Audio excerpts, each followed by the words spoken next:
Salam berjumpa kita di dalam pembelajaran ini, di mana di pertemuan kedua lebih ditegaskan dari judul tema konten kita, yaitu Allah berkarya melalui akan ciptaannya, dan ini pun tetap ditegaskan bahwa kita bersyukur atas karya Allah di dalam kehidupan kita.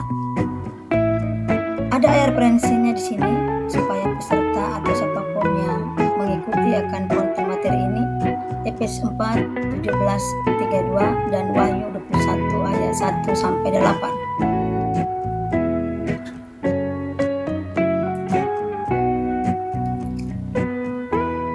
Di sini ada capaian pembelajaran, yaitu memahami karya Allah dalam Yesus Kristus yang mengubah masa depan manusia dan dunia secara keseluruhan.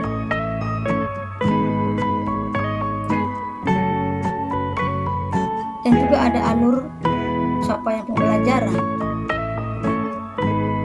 Jadi ada beberapa poin di sini yang perlu dijelaskan dalam capaian pelajaran. Mari boleh diikuti supaya kita bersama-sama berliterasi untuk membaca akan alur pembelajaran ini.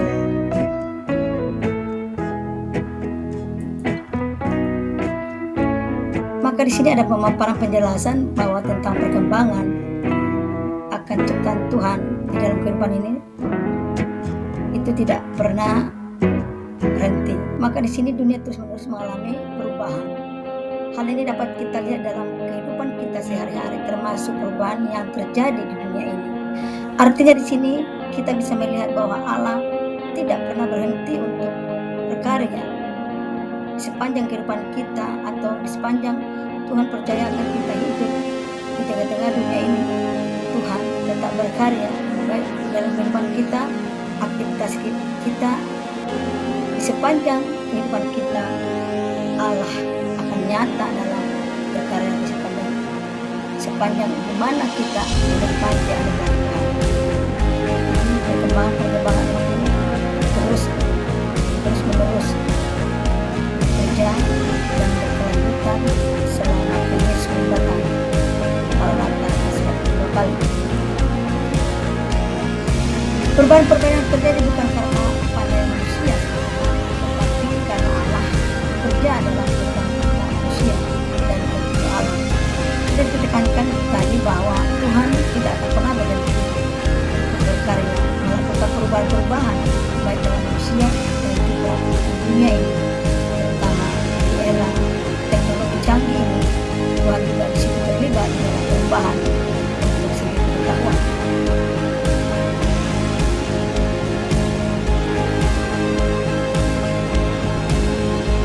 Kita sebagai manusia perlu mengalami perubahan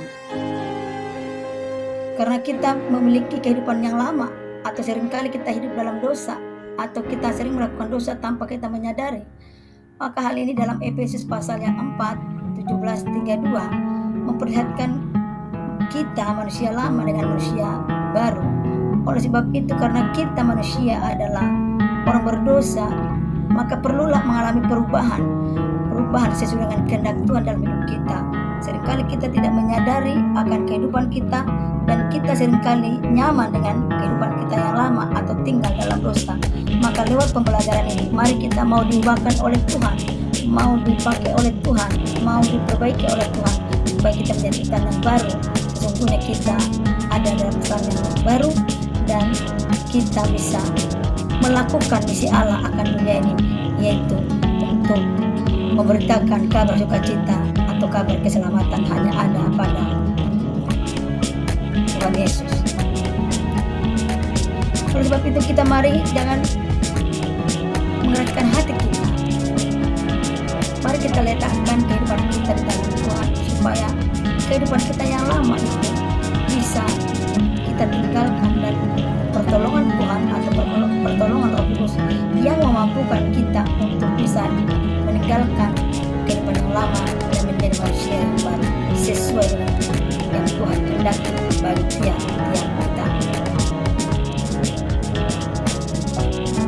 Kehidupan yang lama bisa dibaca nanti dalam Efesus 4 dan 18. Hidup yang jauh artinya dengan hidup yang tidak memiliki damai sejahtera dan hidup egois yang dipikirkan hanya kesenangan diri sendiri, tidak memikirkan bagaimana nasibnya kehidupan yang akan datang apalagi tentang keselamatan. Hal ini perlu ditekankan supaya kita sungguh-sungguh mengenal Tuhan dan tinggal di dalam firman Tuhan, supaya kehidupan kita setelah di dunia ini kita akan tentunya di kehidupan yang baru, yaitu Yerusalem yang kekal. Maka itu dipastikan keselamatan itu ada bagi tiap-tiap kita. Kehidupan kita yang lama kita susah meninggalkannya, tetapi mari minta Roh Kudus memampukan kita untuk meninggalkan kehidupan yang tidak berkenan di hadapan Tuhan, supaya kita menjadi manusia-manusia yang baru, ciptaan yang baru karena pertolongan Tuhan.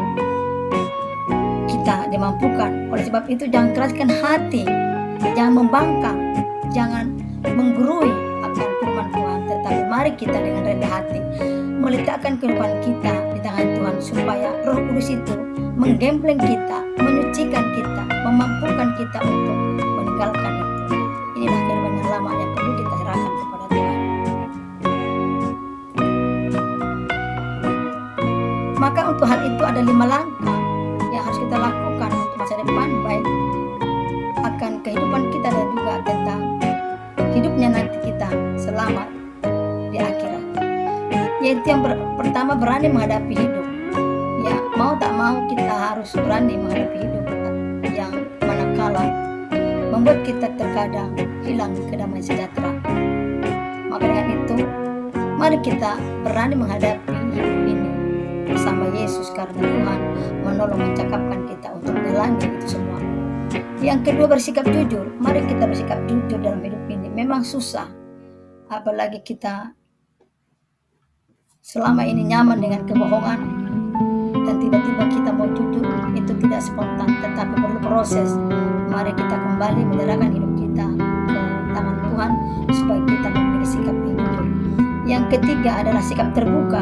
Awal pemulihan kehidupan kita adalah terbuka kepada Tuhan, supaya dibereskan segala masalah-masalah ataupun problem yang kita hadapi selama ini.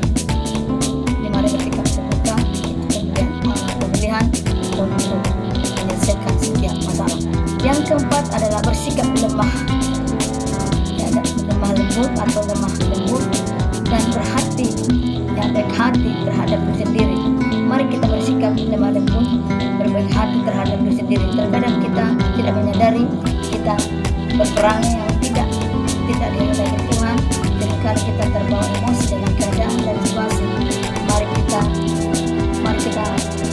juga melihat diri kita. Kita perlu mencintai diri kita. Artinya bukan egois, tetapi perlu kita menyadari bahwa kita pun harus bisa membereskan diri kita, mencintai diri kita, supaya apabila kita bisa mencintai diri kita, kita pun bisa mencintai orang lain. Yang kelima adalah percaya bahwa perubahan pasti terjadi.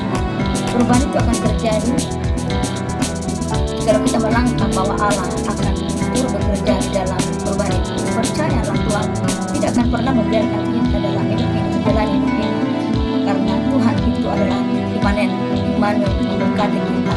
Maka lewat itulah kita undang Tuhan untuk kita mengalami perubahan. Kita percaya Tuhan akan ikut campur tangan di setiap perubahan-perubahan yang memuliakan Tuhan. Percaya Tuhan di situ turut bekerja. Maka di dalam Yeremia pasal 29 ayat 11, jaminan Allah bahwa masa depan kita ada rancangan dan sejahtera, rancangan yang masa depan yang cerah. Karena kita sudah dirancang Tuhan, maka kita harus jalan dengan Tuhan. Artinya jangan berjalan kita dengan kemampuan kita. Mari kita tetap menyerahkan kehidupan kita ke tangan penasihatnya, supaya rencana rancangan Tuhan kita yang sudah kita alami itu sejalan dalam kehidupan kita. Mari kita belajar dari firman-Nya, ini terus-menerus ditegaskan. Karena bagaimanapun kita tidak bisa belajar dari dunia ini, tetapi kita belajar dari firman Tuhan. Karena firman Tuhan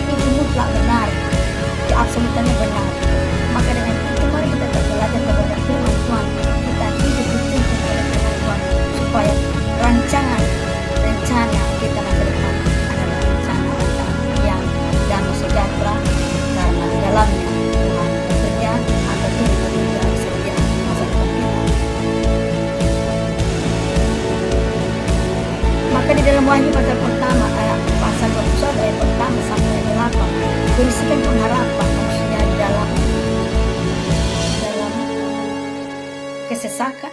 Percayalah bahwa pengharapan kita tidak pernah terlambat untuk menolong kita. Artinya Tuhan tidak pernah membiarkan kita menderita, teraniaya, tertekan untuk selama-lamanya. Tetapi mari kita bahwa di dalam Wahyu pasal 21 ayat 1 sampai 8 Tuhan akan berada di tengah-tengah setiap persoalan kita untuk menyelesaikan itu, bahkan kita lebih dari pemenang. Percayalah Tuhan itu berkuasa, berdaulat di setiap kehidupan kita. Sertakan Dia bahwa Allah adalah pemegang hidup kita, adalah Tuhan yang mengendalikan hidup kita. Mari kita sejalan dengan Tuhan, supaya perubahan demi perubahan yang terjadi bagi kehidupan kita, pemulihan demi pemulihan bagi kita. Percayalah, memang saat ini kita meneteskan air mata dan berjuang, tetapi bersama Yesus kita dapat menang suatu perkara, dan kita lebih daripada pemenang. Karena Tuhan menjanjikan kita adalah orang-orang pemenang di dalam gelanggang pertandingan. Walaupun terkadang itu kita tertekan, percayalah jika saat ini jawaban doa kita tidak sesuai, percaya saja Tuhan jauh lebih tahu apa yang terbaik untuk kita dan masa depan. Saudara pemirsa, dimanapun Anda berada, pemaparan materi ini biarlah kita sama-sama diberkati, dan saya mengucapkan terima kasih. Tuhan Yesus memberkati kita semua. Shalom.